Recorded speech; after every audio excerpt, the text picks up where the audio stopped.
علیہ السلام فرماتے ہیں جو بندہ توبہ کرنے والا تھا، اللہ کی بارگاہ میں آنے والا تھا،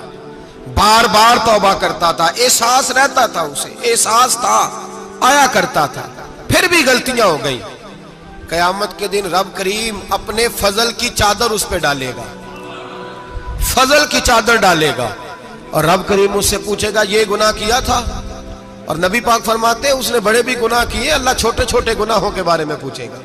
یہ غلطی کی تھی، یہ گناہ، بندہ ڈر رہا ہے، وہ کہہ رہا ہے پتہ نہیں سزا کیا ملے گی، چونکہ دنیا میں بھی ڈرتا رہا، یہاں بھی ڈر رہا ہے، شرط یہ ہے کہ احساس والا ہو، آتا رہو، پھر بھی غلطیاں ہو گئی، خیال کرتا تھا، محنت کرتا تھا، نیک ہونے کی جدوجہد کرتا تھا، کوتاہیاں رہ گئی، یہ گناہ کیا تھا یا اللہ بھول گیا تھا، یہ گناہ کیا اللہ مجھ سے غلطی ہو گئی، یہاں بھی کیا تھا یا اللہ غلطی ہو گئی۔ نبی پاک صلی اللہ علیہ وسلم فرماتے ہیں چھوٹے چھوٹے گناہ اللہ دکھا رہا ہے اور اسے کہہ رہا ہے یہ کیا تھا، مانتا جا رہا ہے۔ رب کریم فرماتا ہے پتہ ہے میں تیرے ساتھ کیا کرنے والا ہوں؟ ٹانگیں کانپ گئی، یا اللہ پتہ نہیں، فرمایا میں تجھے ان گناہوں کے بدلے نیکیاں دینے لگا ہوں، ان گناہوں کے بدلے نیکیاں۔ نبی پاک فرماتا ہے فٹافٹ ہی بول پڑا، کہنے لگا یا اللہ میں نے تو بڑے بڑے گناہ بھی کیے، اگر تو نے گناہوں کے بدلے نیکیاں دے دیا تو میرے تو بڑے بڑے پاپ بھی ہیں، وہ دوسرے کدھر ہیں؟ میرے حبیب کریم علیہ الصلوۃ والسلام فرماتے ہیں رب مسکرائے گا جو رب کی شان کے لائق ہے، اللہ فرمائے گا تیرے دل میں احساس تھا، تو آیا کرتا تھا، تو توبہ کرتا تھا، تو میری بارگاہ ناز میں آتا تھا، پتہ تیرے اوپر چادر کیوں ڈالی ہے؟ یا اللہ نہیں، فرمایا میں تجھے اپنی رحمت کی چادر میں چھپا کے جنت میں داخل کرنا چاہتا ہوں۔ میرے بھائی تو آ تو صحیح، تو پہنچ تو صحیح۔ میرے نبی کریم علیہ الصلوۃ والسلام نے ایک دن صحابہ سے پوچھا ایک بات تو بتاؤ، بخاری مسلم کی حدیث ہے، یا رسول اللہ پوچھئے۔ نبی پاک صلی اللہ علیہ وسلم نے فرمایا اگر کوئی آدمی صحرا میں سفر کر رہا ہو، بہت بڑا صحرا ہو، اونٹ پر اس کا سفر ہو اور اس نے اونٹ پر کھانے پینے کا سامان باندھا ہو، پیسے بھی رکھے ہو، پانی بھی رکھا ہو، تھک گیا سفر کرتا کرتا،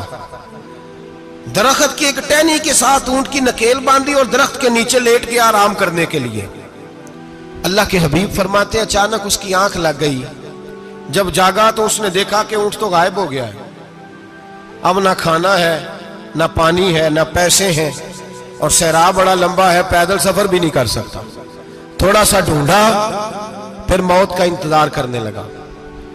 سوچنے لگا اب موت آئے گی، اب مر جاؤں گا۔ اللہ کے محبوب فرماتے ہیں تھوڑی دیر گزری، جب بالکل مایوس ہو گیا تھا تو اچانک نظر پڑی تو اونٹ اس کا سامنے کھڑا تھا۔ نبی پاک صحابہ سے پوچھتے ہیں بتاؤ، اس کی کل کائنات اجڑ گئی تھی، راز ضائع ہو گئی تھی، ہر شے لٹ گئی تھی، دوبارہ اسے مل گئی ہے، بتاؤ اسے کتنی خوشی ہوگی؟ صحابہ کہنے لگے یا رسول اللہ نئی زندگی مل گئی اس بندے کو، وہ ساری دنیا سے زیادہ راضی ہے۔ تو میرے کریم رسول صلی اللہ علیہ وسلم نے فرمایا رب کریم کا نافرمان بندہ جب اس کی بارگاہ میں آ کے توبہ کرتا ہے تو اللہ اس سے بھی زیادہ راضی ہو جاتا ہے۔ نافرمان جب آ کے کہتا ہے یا اللہ معاف کر دے، آئندہ نہیں کرتا، میں اللہ تو راضی ہو جاتا ہے۔ اور حبیب پاک علیہ السلام فرماتے ہیں وہ اتنا کریم ہے، جب بندہ اپنے رب سے صلح کر لیتا ہے، توبہ کر لیتا ہے، تو اللہ زمین کو کہتا ہے تو بھول جا میرے بندے نے گناہ کیا ہی نہیں، آسمان سے کہتا ہے تو بھول جا میرے بندے نے گناہ کیا ہی نہیں۔ پھر رب کریم فرشتوں سے فرماتا ہے کہ مٹا دو جو تم نے لکھا تھا، میں نے اپنے بندے کے ساتھ صلح کر لی ہے۔